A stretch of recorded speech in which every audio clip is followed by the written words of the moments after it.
"Do as I said, or you can quit." Harper Vance did not raise her voice. She did not need to. The control room went silent. 40 engineers frozen mid-motion, machines humming behind them like an audience holding its breath. Emmett Hargrove looked at her for a long moment, said nothing, then closed his laptop. He did not argue. He picked up the black folder beside his keyboard and stood, the chair rolling back an inch on its own. Nobody moved to stop him. Nobody understood. Yet, what he was actually carrying out the door, if you have ever watched someone walk away and known, somehow, that you were the one who was wrong, stay with this one until the end. 2 weeks earlier, Pittsburgh had not yet turned cold enough for Emmett Hargrove to wear the jacket that still hung, unworn, by his front door. It had belonged to his wife, a habit rather than a garment, kept because Georgia liked to see it there when she left for school. He made oatmeal at 6 every morning, packed her lunch in the same blue box, checked her backpack for the folder that needed signing, and drove 11 minutes to Ironbridge Systems, where his badge read Senior Maintenance Technician, and nobody asked what that title used to mean. Georgia was 8, sharp in the way children get when they have learned early that adults can disappear without warning. She did not remember her mother, not really, only a smell of lavender soap and a photograph Emmett kept on the refrigerator, curling slightly at one corner from 3 years of steam. He never told her more than she asked. She never asked much. That was the arrangement they had built together, quiet and workable, like most of what Emmett built. The house itself told the same story. A workbench in the garage with every tool hung in its outline. A calendar on the kitchen wall with George's soccer practices circled in blue marker, nothing else on it. He had learned, the hard way, that a life could be run on very little if a person was willing to do the same small things at the same small times, every day, without asking whether that was enough. At Ironbridge, the arrangement was different. Harper Vance had inherited the company 9 months earlier, after her father, Walter Vance, collapsed at his desk on a Tuesday afternoon and never woke up. She had spent those 9 months in rooms full of men who had known her father longer than they had known her, nodding at things she was expected to already understand, learning to read a balance sheet the way other people learn a second language.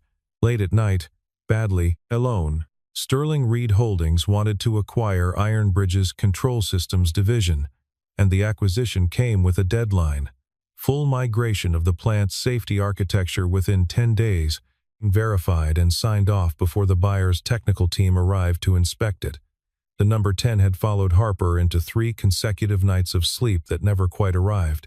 2 board members had already suggested, gently, in the careful language people use when they mean something less gentle, that perhaps the company needed someone with more experience steering it through a transaction this size. Harper had smiled through both conversations and gone home afterward, and sat in her car in the driveway for 11 minutes before going inside, not crying, just sitting, letting the engine tick as it cooled. She had grown up watching her father run this company on instinct and stubbornness in roughly equal measure, and she had assumed, wrongly, that some version of that instinct would simply arrive once the title did. It had not arrived yet. She was beginning to suspect it worked differently than that. Bennett Cross, the company's chief operating officer, had built the timeline himself. He walked Harper through it in a conference room with a view of the river, tapping a laser pointer against slides that promised efficiency, growth, a future Ironbridge could not otherwise afford. He had known her father for 22 years. He said her name the way people say the names of children they used to babysit, familiar and faintly condescending. And Harper let him, because it was easier than fighting a tone nobody else in the room seemed to notice. What he did not put on any slide was the clause in his own contract, the one that activated a payout and a seat on Sterling Reed's executive board the day the deal closed on schedule. He had negotiated it 8 months earlier, quietly, through a lawyer who did not share an office with Ironbridge's counsel. Emmett had read the migration plan twice before he said anything. Then, he walked into Bennett's office, unannounced, and told him, without heat, that 10 days was not enough time to test a safety interlock system that controlled pressure valves for the entire East Wing. Bennett told him the schedule was not up for discussion. Emmett said it would be, eventually, one way or another, and left before the conversation could turn into something neither of them could walk back. That was the first time Harper really looked at him, not the technician's uniform, not the badge clipped crooked to his shirt pocket, but the man underneath it, standing in a doorway refusing to be moved by a title that outranked his own by 3 levels. She did not know yet what that refusal was going to cost either of them. She asked Bennett about him afterward mildly in the elevator. Bennett waved a hand. "Hargrove's been here longer than the carpet," he said. "Good with valves, not much for the bigger picture." Harper filed the description away without quite believing it. The way she'd learned to file away most things Bennett told her in passing. The meeting where it happened was supposed to be routine, a project status review with the operations team crowded into the control room because the main conference room was already booked for something with the buyer's attorneys. Bennett presented the revised, faster timeline as though it were already settled, as though the room's presence was a formality. Emmett, standing near the back with his arms crossed, said it wasn't safe. Bennett said safety was not his department's concern this quarter, and somebody near the front laughed, uncomfortably, and stopped. Harper had not planned to say anything. She had spent the morning on the phone with Sterling Reed's counsel, listening to a voice explain, patiently, the penalties written into the agreement for any delay past the agreed date, and the deadline felt less like a number by then, and more like a hand around her throat. When Emmett said, again, calmly, that he would not certify a system he had not tested properly, something in her broke loose that had nothing to do with him and everything to do with the last 9 months. That was when she said it. "Do as I said or you can quit." She watched something shift behind his eyes. Not anger, something closer to disappointment, and she almost took it back. Almost. Then Bennett said, low enough for only her to hear, "We don't have time for hurt feelings, Harper." And she let the moment pass instead of correcting it, and would think about that choice, specifically, more than any other decision she made that month. Emmett closed his laptop, picked up his folder, and walked out. He did not slam the door. He did not raise his voice on the way. The room stayed quiet for 11 full seconds after he left, which felt, to everyone standing in it, considerably longer. What she did not know, what almost nobody in that room knew except the one person standing very still near the door with her arms full of folders, was that Emmett had written the original interlock code himself 17 years earlier, sitting across a drafting table from a much younger, much less certain man named Walter Vance, who had hired him straight out of a training program and never once, in 17 years, told his daughter the name of the engineer who designed half the system she now owned. Adele Whitlock, Ironbridge's director of human resources, had been in that room the whole time. She watched Emmett's jaw tighten at the sound of Walter's name in his own mouth, an accident of frustration more than a confession, and she watched Harper's expression change too, the way a person's face changes when a fact rearranges the furniture of everything they thought they understood. Emmett had not meant to say it. It slipped out sideways, defending the code instead of himself. "I built that interlock system with your father, back when this building still had a coal furnace in the basement," he said, and immediately looked as though he wished he hadn't. He didn't elaborate. He didn't need to. Walter Vance had been dead 9 months, and hearing his name spoken with that kind of familiarity, in that voice, in that room, hit Harper somewhere she hadn't guarded. Adele set the folders down very carefully on the nearest desk, the way a person sets something down when their hands have started to shake slightly, and they don't want anyone to notice. There was a document sitting in a locked drawer in her office, dated 14 years back, with Walter's signature on it and a confidentiality clause wrapped around it tighter than anything else in the building. She had read it exactly once, the week she was hired, and never again because she had promised she wouldn't need to. Harper asked Emmett to repeat what he'd said. He didn't. He picked his folder back up, said the interlock system needed 9 more days of testing minimum, and walked out before Bennett could turn the meeting into a referendum on his attitude. Harper stood there a moment longer than she meant to, staring at the space where he'd been standing, aware that Adele was watching her instead of the door. Later that day, when the meeting had scattered and the room had emptied, Harper found Adele still in the hallway. "Do you know something about him?" she asked. Adele held her gaze for a second too long before answering. "I know he's not who Bennett thinks he is," she said, and then excused herself before Harper could ask what that meant. That evening, in an office 3 floors above the one where Bennett kept his laser pointer and his revised slides, Bennett Cross closed his door and made a call that would not appear on any Ironbridge phone log. Sterling Reed's lead negotiator answered on the second ring. Bennett confirmed the 10-day timeline was still holding, confirmed his own executive placement was still contingent on it, and hung up before either of them said anything that could later be quoted back to him in a deposition neither man yet imagined would exist. He did not mention Emmett Hargrove by name.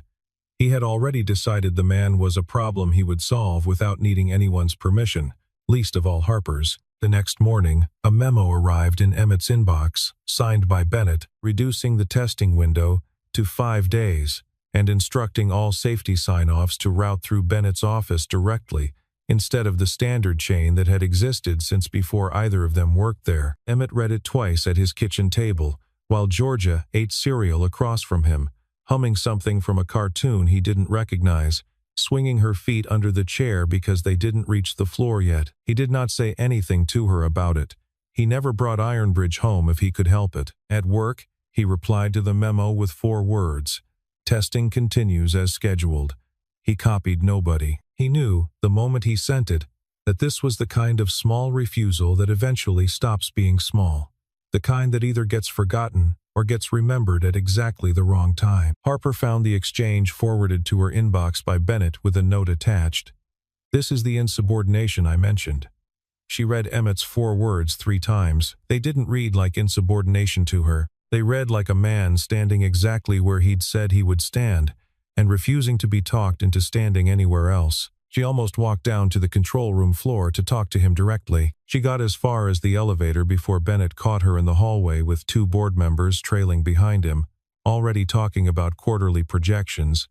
And the moment closed over like water closing over a stone. That night, Emmett stayed late running diagnostics nobody had asked him to run, checking valve responses against decade-old baseline data, because the new schedule didn't allow for a second look, and he intended to give it one anyway, alone, on his own time, with the plant floor lights dimmed to half, and the hum of machinery the only company he had. Harper stayed late too, 2 floors up, staring at a spreadsheet Bennett had built to justify the accelerated timeline, and finding, for the first time, a column of numbers that didn't add up the way they should have. She didn't know what she was looking at yet. She only knew it made her uneasy in a way the deadline itself hadn't.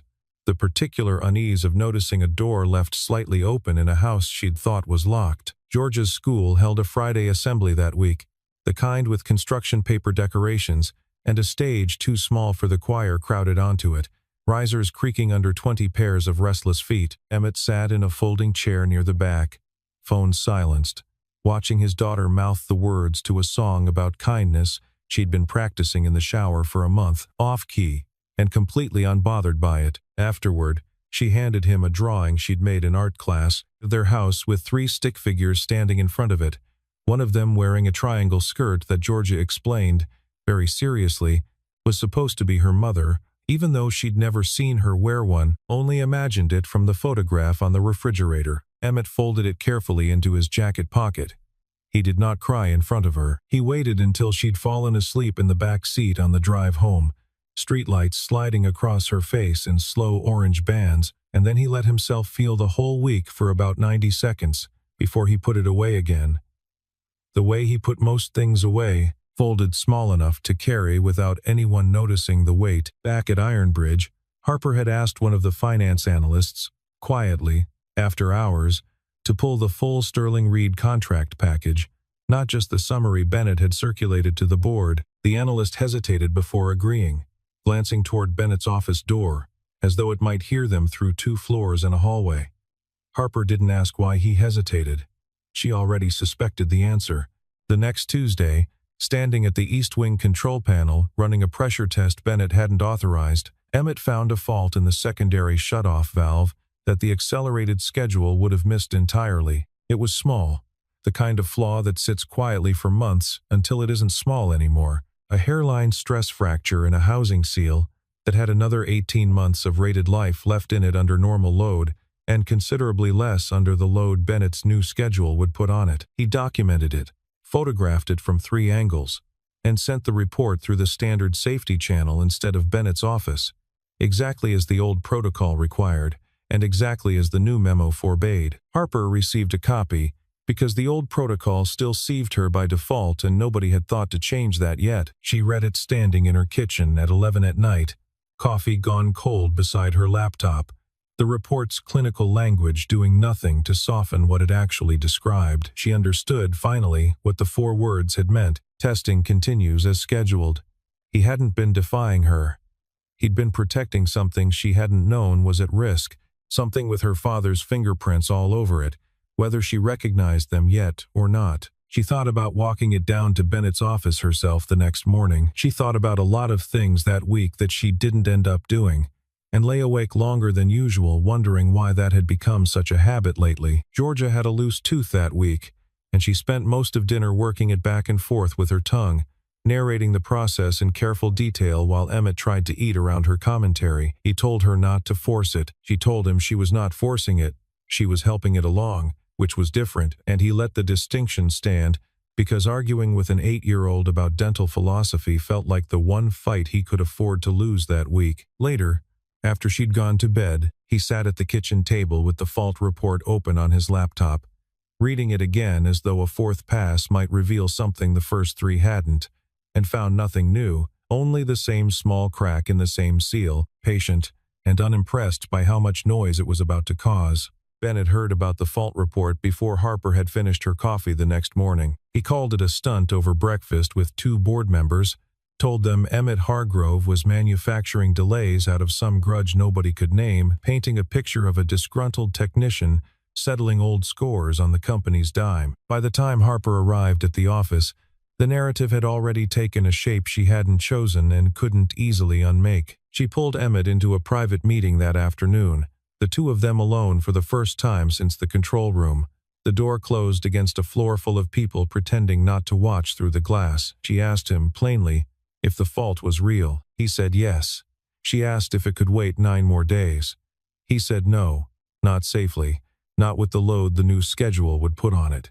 She asked why he hadn't just done what she'd told him to do, why he'd chosen the memo she hated writing over the orders she'd actually given. He looked at her for a long moment before answering, the kind of look that made her feel, briefly, like the only other person in the building. Because you'd have had to live with what happened if I did, he said, and I don't think you'd have forgiven either of us for it. Nothing about the sentence was warm.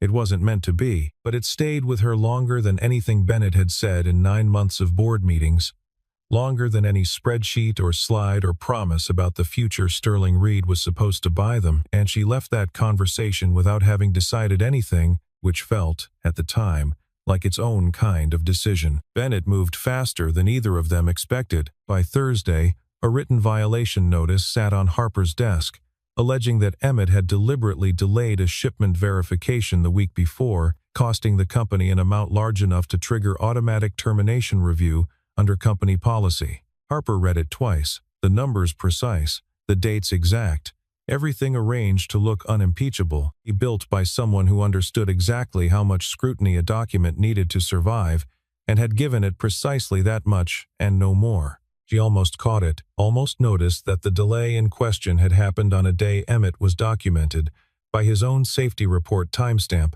running the diagnostic Bennett himself had originally requested before the schedule changed. But the board meeting was in 20 minutes, and Bennett was already standing in her doorway, telling her the vote on Sterling Reed depended on showing the buyer's team that Ironbridge could enforce its own standards, that hesitation now would read as weakness to people who were already nervous about the deal. She signed the termination that afternoon, pen moving faster than her better judgment, and did not let herself think about it as she did, the way a person avoids looking directly at something too bright. Word traveled through the building before Emmett's supervisor even called him upstairs. By the time he reached the office, half the floor already knew, watching him from behind monitors they pretended to be working at, conversations dying as he passed. He listened to the explanation without interrupting, collected the folder he'd been carrying all week, the one with George's drawing still tucked inside it, and walked out through the same doors he'd walked out of 2 weeks earlier, except this time nobody expected him back,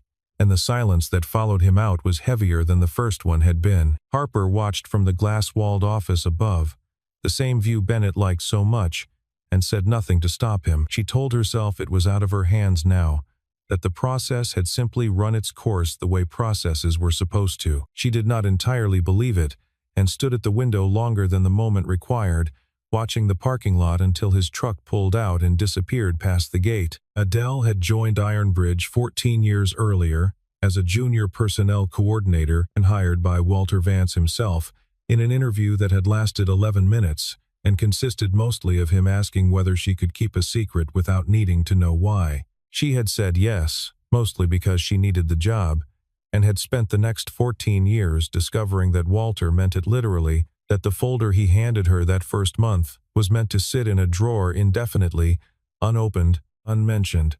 A small locked weight she carried through every promotion and reorganization the company went through without him.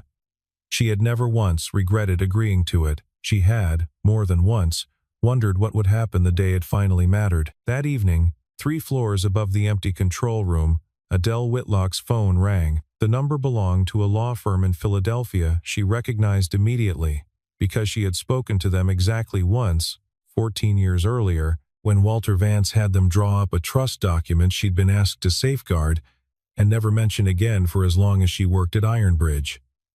The attorney on the line explained, carefully, that Ironbridge's merger due diligence process required full disclosure of any shareholder holding more than 10% of company equity, and that this notice requirement had just been triggered by Sterling Reed's own legal team, combing through corporate records nobody at Ironbridge had thought to check first. Adele sat very still after she hung up, phone still warm in her hand.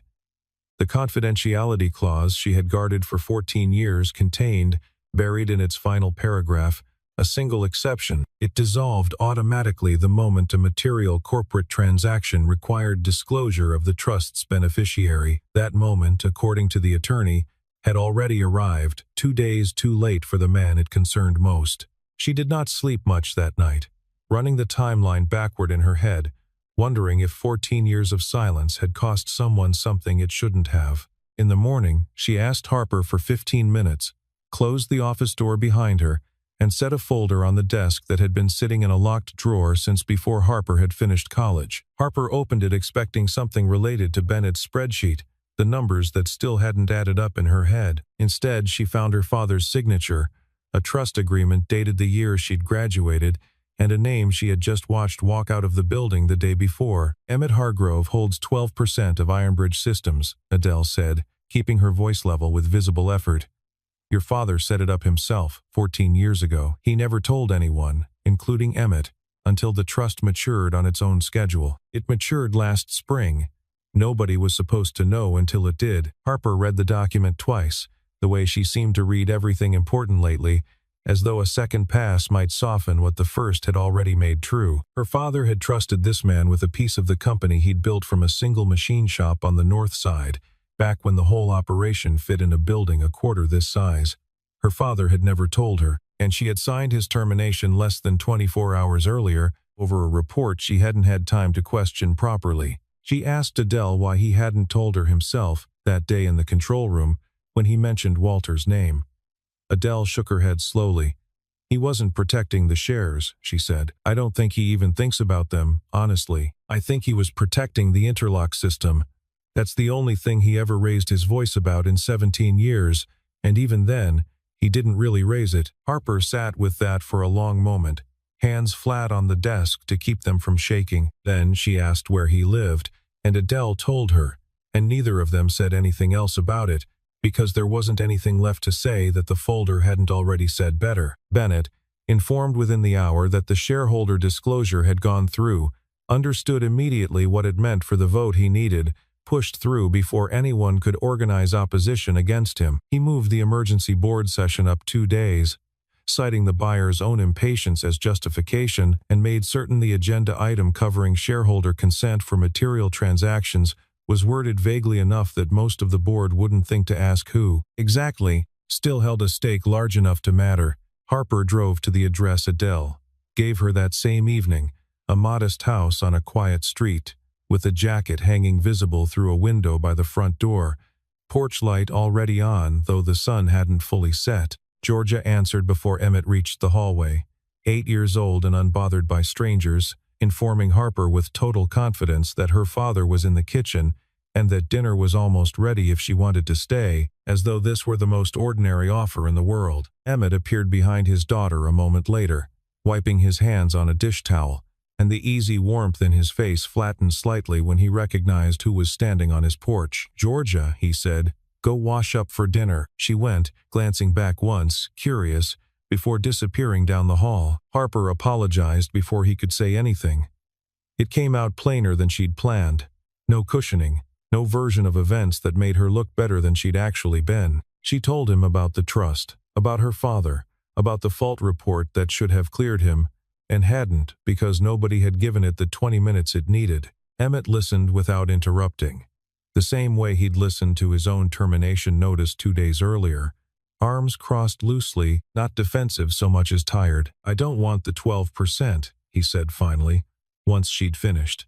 "I never asked for it, and I'm not going to start using it now just because it's convenient. What I wanted, 2 weeks ago, was for someone to believe me about the valve before it turned into a headline. That's all I ever wanted out of any of this." Georgia, halfway through setting a third plate at the table without being asked, glanced between them and said nothing, the way children do when they understand more of a room than adults expect them to. Harper looked at the small, ordinary kitchen, the drawing taped crookedly to the refrigerator beside an older photograph curling at one corner, and felt something in her chest that had nothing to do with Sterling Reed or her father's company at all, something quieter and considerably harder to name. She told him about the board vote 2 days out, and what it would mean if it passed before he exercised any standing as a shareholder, how Bennett had already moved to close the window before Emmett could walk through it. Emmett was quiet for a while, jaw working the way it had in the control room 2 weeks earlier.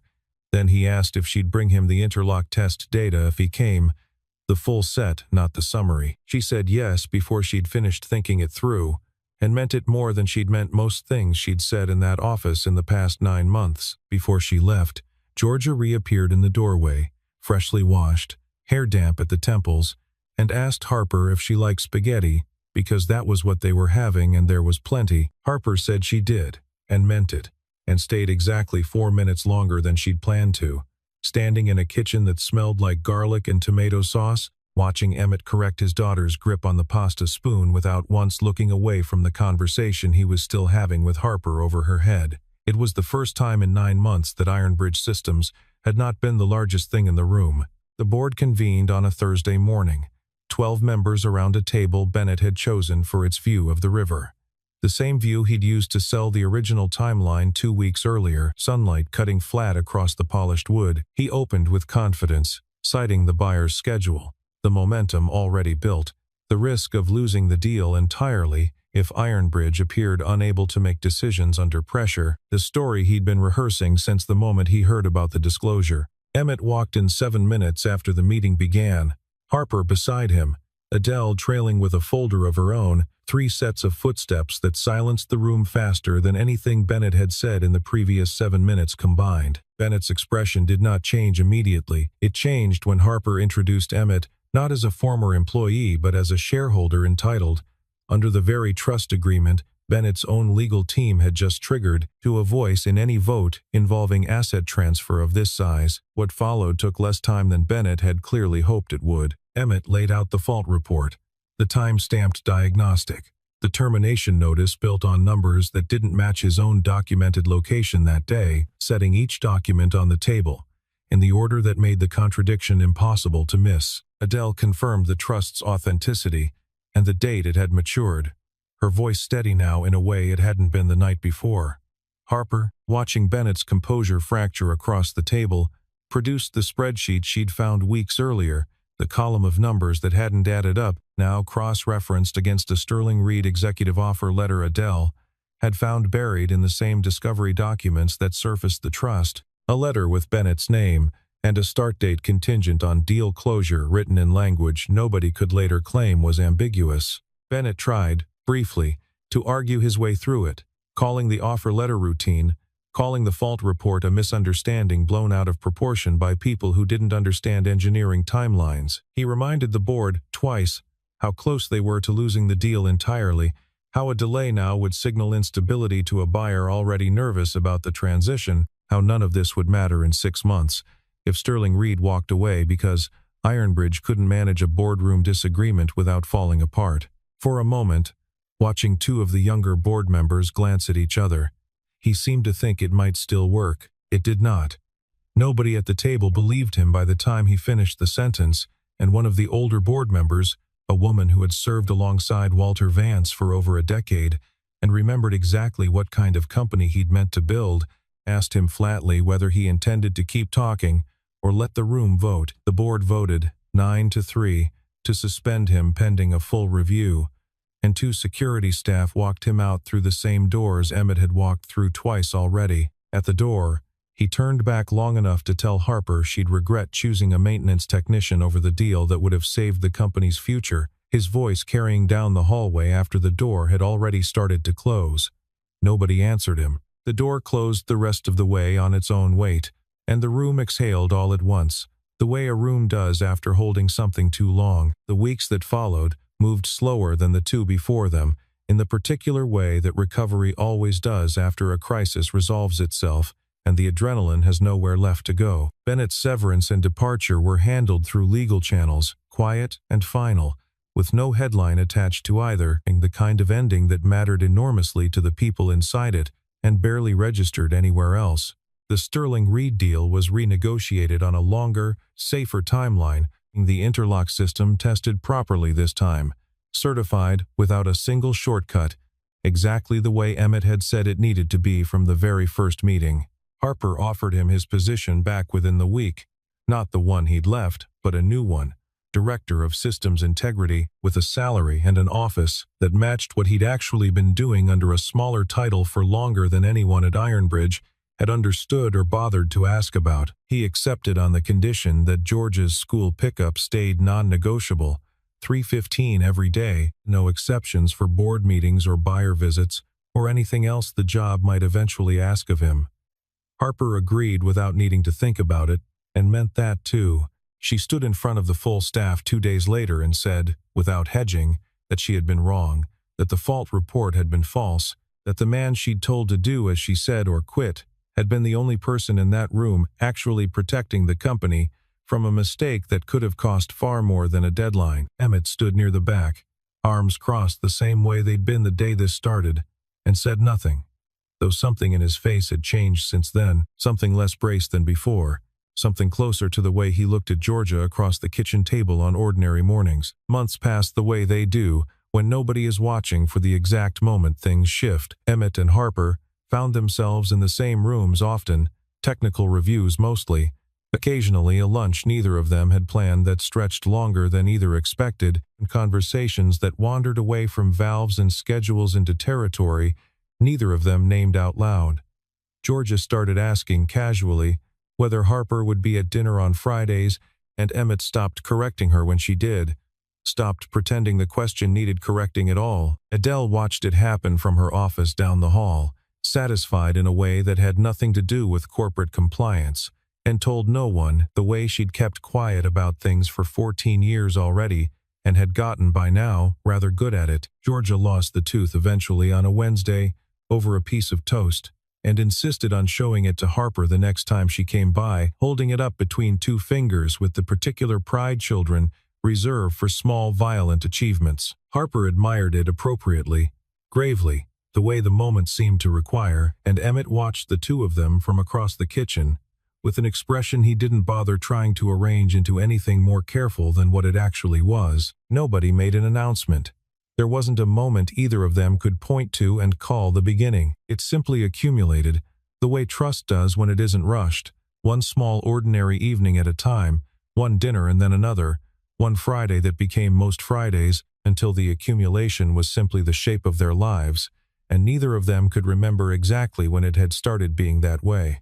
On a late afternoon in October, the 2 of them stood by the window of the office that used to be Bennett's, the city going gold and then gray as the sun dropped behind the bridges the company was named for, the river catching the last light in long orange threads. Harper didn't say anything about the 12%, or the trust, or her father, who would have liked this view, she thought, though maybe not as much as the 2 people standing in front of it now liked it. Neither of them had been looking for this.